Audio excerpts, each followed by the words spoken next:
Bem, vamos lá, pessoal do segundo ano. Bem, pessoal, hoje a gente, para continuar a parte matemática, tá, de vocês, a gente vai falar um pouco agora sobre a parte de geometria, né? Lembrando que o livro de vocês é dividido na parte de álgebra e a parte de geometria, né? Próximas aulas a gente vai também, né, a partir da próxima aula a gente vai também estar aí adicionando mais aulas de geometria para estar em conformidade aí os dois livros, tá, pessoal? Bem, hoje a gente vai falar sobre um assunto que vocês já viram várias vezes aí no oitavo e nono ano também, falar um pouco sobre pirâmides e tronco de pirâmide. Lembrando que esse assunto ele é bem básico, bem introdutório. Na realidade, a ideia mesmo aqui por trás disso é mais entender como calcula a área e o volume de cada uma dessas figuras geométricas e o objetivo é basicamente esse da aula, tá, pessoal? Lembrando que as atividades do Tarefa Online eu estou verificando, tá, a cada semana. Lembrando a vocês também que a partir da próxima semana a gente vai estar montando as avaliações aí para estar montando para colocar na plataforma, vou estar disponibilizando essas avaliações na plataforma e dizer que vocês pedir para vocês que vocês façam para a gente poder estar avaliando vocês e colocando as notas de vocês, tá, pessoal? Bem, pessoal, as definições básicas, né? A gente primeiro começa falando um pouco sobre prisma e depois a gente vai e leva para e vai faz e define também o que é pirâmide, tá? Então, as definições básicas do que são prismas, chama-se prisma todo poliedro, né? Nesse caso aí, figura geométrica que tem vários, né, lados e tudo, vários vértices também, tá? Várias faces também, né? Convexo composto por duas faces bases que são polígonos congruentes contidos em planos paralelos, tá? Então você tem aqui, por exemplo, as bases aqui em planos paralelos, tá? Você tem uma base e outra base aqui e tem o que nós chamamos de áreas laterais ou faces laterais também, tá? Nós temos as faces laterais e as arestas laterais. As arestas são os lados, né? As faces são os planos que envolvem as bases, tá, pessoal? Bem, essas duas faces paralelas que são paralelogramos, né, determinados por pares de lados correspondentes às duas faces, né? As arestas das duas bases são as duas congruentes e as arestas laterais são as duas congruentes entre si. A altura do prisma é a distância entre os dois planos das duas bases, ou seja, você tem aqui uma base aqui embaixo, que é um plano paralelo, e outra base aqui em cima, que também é um plano paralelo, a altura dele é a distância entre essas duas bases aí, tá? Nós temos também o que nós chamamos de seção, né, de um prisma, que é a interseção do prisma com o plano, né, que intercepta todas as áreas laterais, né. Nós temos a que nós chamamos de seção reta ou seção normal, tá? A seção reta geralmente a gente gosta de chamar também de seção transversal, e a seção cujo plano é perpendicular às arestas, ou seja, você tem aqui a seção reta, nesse caso aqui é qualquer corte que você tem nessa direção, de tal maneira que ela seja paralela, ou seja, a minha base aqui ou qualquer uma das duas bases, tá? O prisma reto possui arestas laterais perpendiculares, são características básicas deles, aos planos das bases, e as faces laterais são retângulos, ou seja, você tem aqui, cada face dessa aqui ao lado são retângulos, tá? Bem, eu tenho também o que nós chamamos de prismas oblíquos, né? Então, as arestas laterais são planos, nesse caso aqui são oblíquos, tá? Então, você tem um plano aqui e outro plano aqui que não são necessariamente paralelos, tá? O prisma regular, né, que é um prisma reto cujas bases são polígonos regulares, você tem aqui as duas bases aqui são polígonos regulares, lembrando que aqui as faces laterais aqui também, elas são descritas por figuras geométricas que são retângulos, tá? Você tem aqui as várias classificações dos tipos de prisma, tá? Então você tem um prisma, a natureza de um prisma. O prisma será triangular, quadrangular, pentangular e etc. conforme a base. Então a gente classifica, né, lá dos prismas através das bases que ele tem. Então se você tem um prisma triangular, a base dele é um triângulo. Pentagonal, a base é um pentágono. Prisma hexagonal, a base é um hexágono. E prisma quadrangular quer dizer que a base dele é um quadrado, tá ok? Bem, nós temos também o paralelepípedo, né, que é um prisma cujas bases são paralelas, né? Ou seja, você tem aqui as duas bases aqui, ó, né? E aí você tem na realidade as faces laterais que são também retângulos, né? Então as duas bases são paralelas, ele é caracterizado como nesse caso aqui como paralelogramo oblíquo, né? Por conta dessa inclinação. Você tem um paralelogramo reto, no qual você tem as faces laterais com as bases formam ângulos retos, tá? Né, esse paralelogramo, nesse caso aqui é chamado de paralelepípedo reto, tá? Cuja as bases são paralelogramos também. Você tem o que nós chamamos de hexaedro regular ou cubo, né, que todos são congruentes, né, ou seja, um paralelepípedo retângulo cujas arestas são, aqui nesse caso, todas quadradas, né, você tem que, por exemplo, todas as arestas deles são quadradas, ele é chamado de hexaedro regular ou cubo, né, que a gente é bem conhecido, né, que a gente já sabe, na realidade ele é uma translação de um quadrado no espaço, a gente pode pensar assim também. Você tem um paralelepípedo retângulo, tá? Que as duas bases são retângulos, as outras duas bases também são retângulos, só que não necessariamente com os mesmos tamanhos de arestas, tá?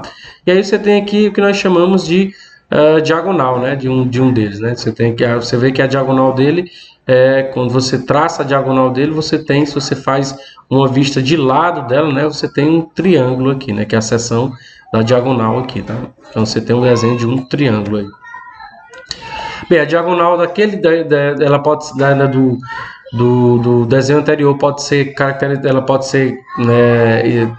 calculada por uma extensão de um teorema de Pitágoras, né, que é dada pela raiz quadrada das arestas ao quadrado.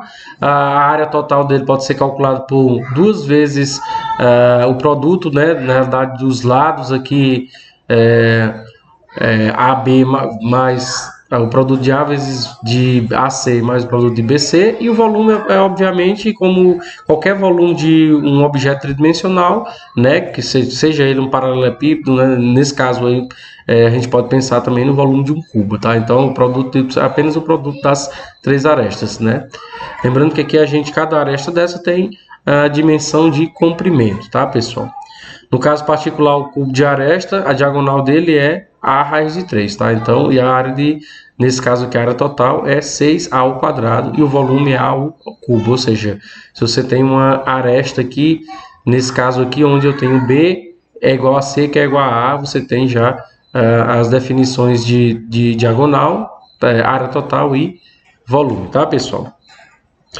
Bem, a área lateral também é outra característica de todos essas figuras geométricas, tá? A área total e volume, que são basicamente o objetivo da aula. Então, você tem aqui, por exemplo, a área lateral, né, que é o SL, que é a área de todas as faces laterais, ou seja, a soma de todas as faces laterais, tá? A área total, nesse caso aqui, é a soma de todas as faces laterais, incluindo as bases, tá? Né? O A é a aresta, 2P, que nesse caso aqui é o perímetro da seção reta, o H é a altura e SB é nesse caso aqui a área da base, tá? Bem, para a gente calcular, nesse caso, para esse tipo de prisma aqui, a gente tem a área lateral como sendo 2 vezes o P vezes A, esse P aqui é o perímetro da seção reta, né? E o A é a aresta, nesse caso aqui é a aresta lateral. Tá? A área total aqui é 2 vezes P vezes A mais 2 vezes SB, que nesse caso aqui é a área da base, e o volume é a área da base vezes a altura, bem parecido com a maneira que a gente calcula volume de cilindro, tá? Aqui também a gente tem as mesmas definições, tá? Nesse caso aqui, para um prisma de base pentagonal, tá? Percebe aqui que a gente tem, ele chama o lado aqui A como sendo a própria altura, tá? Ou seja, o lado A, e nesse caso, um dos lados, uma das arestas da minha face lateral da própria altura, e eu tenho os cálculos da área lateral, área total e volume também dado da mesma forma que a gente viu, tá? No slide anterior, tá? Bem, se um polígono é contido em um plano, agora aqui eu tenho na realidade um prisma, né, que tem aqui várias, né, nesse caso aqui a gente tem uma base, né, na realidade que tem vários segmentos aqui, tá? E aqui ele tem apenas, todas as áreas laterais são ligadas a apenas um vértice, né? Quando isso acontece, você tem um vértice lá, tá? A base do polígono são todos os As, que são todos os lados, né? Isso não necessariamente precisa ser um ou dois lados, pode ser até mais lados, tá? A altura é a distância do vértice ao plano, nesse caso a base, tá? As arestas são os lados do polígono de A1 até AN, porque a gente pode ter nesse caso aí a base que tem 3, 4, 5 ou mais, né, arestas da base, tá? As arestas, nesse caso laterais, ele é chamado de V, né, VA1, VA2 até VN, tá? E a área total, nesse caso, é basicamente a soma da área lateral mais a área da base, obviamente, para esse tipo de prisma, para esse tipo de polígono que a gente falou anteriormente, né? Então aqui ele só está mostrando também, de novo, né, a classificação nesse caso aqui, dos tipos de pirâmide agora associadas à base, né? Ou seja, você tem uma pirâmide triangular no qual a base é um triângulo, uma pirâmide quadrangular no qual a base é um quadrado, pentagonal no qual a base é um pentágono e hexagonal no qual a base é um hexágono, né? Uma figura hexágono, tá?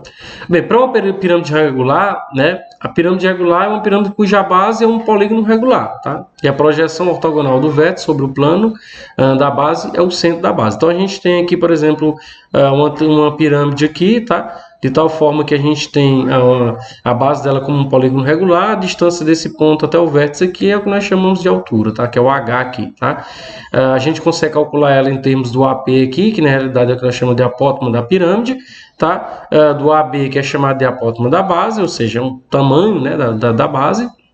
E a gente consegue fazer essas relações através de uma série de teoremas de Pitágoras, uma série de aplicações para teorema de Pitágoras, aplicações do teorema de Pitágoras para esse tipo de polígono aqui, tá? Então você tem aqui que o A1, né, que nesse caso que seria a aresta da área lateral aqui, pode ser escrito em termos da apótema do raio, da apótema lateral com raio ou quadrado, e você pode escrever também a apótema lateral como sendo em termos da minha apótema da base e da altura também, ou seja, você consegue através disso aí calcular, na realidade consegue calcular várias coisas tipo raio, apótema, né, que você pode utilizar para o cálculo de área lateral ou de área total ou até mesmo de volume desse tipo de pirâmide, tá? Desse tipo de figura geométrica, tá bom? De polígono. Bem, o volume dela a gente consegue escrever como um terço da base, da área da base vezes a altura, assim como é bem escrito em área de cone, lembrando que o cone ele vem, né, na realidade, dessa ideia, né, de pirâmide também, então você consegue escrever ele como sendo dessa forma, né, o volume dela, tá? A seção transversal, né, de uma pirâmide é a interseção da pirâmide com um plano paralelo, ou seja, na realidade é um corte, né, através do um corte da pirâmide, né, em um ponto qualquer, tá? E aí você tem a que nós chamamos de seção transversal, tá? Que é essa parte aqui, tá? E a partir desse corte você obtém uma outra pirâmide e o que nós chamamos de tronco de pirâmide, tá? Bem, para o cálculo de tronco de pirâmide, pessoal, que a gente vai ver no próximo slide, né, a gente tem que utilizar uma equação um pouco mais diferente, tá? Então, basicamente, que a gente vai ter agora, quando você faz um corte desse transversal, você tem uma pirâmide, que é essa parte de cima, e tem o que nós chamamos de tronco de pirâmide. A gente tem como calcular a área desse tronco de pirâmide e também calcular o volume e a área total também desse tronco, através do que a gente vai ver posteriormente, tá? Então, para fins, a gente vai ver que vai calcular aqui o volume do tronco de pirâmide, tá? O volume do tronco de pirâmide aqui, ele é dado pela altura, nesse caso aqui, da pirâmide, tá? Dividido por 3 vezes, aqui nesse caso, a base, vezes a raiz da base, né, da área da base maior, vezes a raiz da base menor, mais a base menor, tá? Essa é a maneira de você calcular a altura do tronco de pirâmide, que ele é gerado pelo esse corte que a gente faz em um ponto qualquer, tá, da pirâmide aqui, dividindo em uma outra pirâmide superior, né, e o tronco de pirâmide, que é a parte inferior do polígono, tá? Bem, pessoal, aqui ele só termina dizendo que a pirâmide triangular com as 6 arestas congruentes, sendo que a aresta do tetraedro regular, sua altura é dada por A, nesse caso aqui, o lado, a aresta, né, que é vezes a raiz de 6 sobre 3, e o volume é dado nesse caso aqui, como todas as arestas são iguais, é dado pelo A ao cubo vezes a raiz de 2 dividido por 12, tá, pessoal? Bem, essa primeira aula, pessoal, na realidade, da parte de geometria, é uma aula bem básica, né? Na verdade, a gente está falando sobre coisas que vocês já viram tanto no 9º ano quanto no 8º ano, tá? Essa teoria ela é uma teoria toda pronta, tá? Eu acho que o que a gente pode fazer a princípio é falar essas definições básicas e pedir para vocês estar fazendo esses exercícios em casa, relacionados a esses assuntos. Dizer para vocês que na próxima aula a gente vai estar colocando outra aula de geometria falando sobre círculo, pedir para que vocês façam as atividades do Tarefa Online e que vocês tenham, ao longo das semanas, tirem dúvidas, se vocês tiverem dúvidas, tirem dúvidas através do WhatsApp aí, tá, pessoal? Dizer para vocês também que eu vou estar preparando algumas avaliações para vocês estarem resolvendo durante as próximas semanas na plataforma, tá? E que vocês também possam estar acessando as aulas através do QR Code que está no início de cada capítulo, que vai direcionar vocês para as aulas dentro da plataforma do SAS, tá, pessoal? Até a próxima. Tchau, tchau.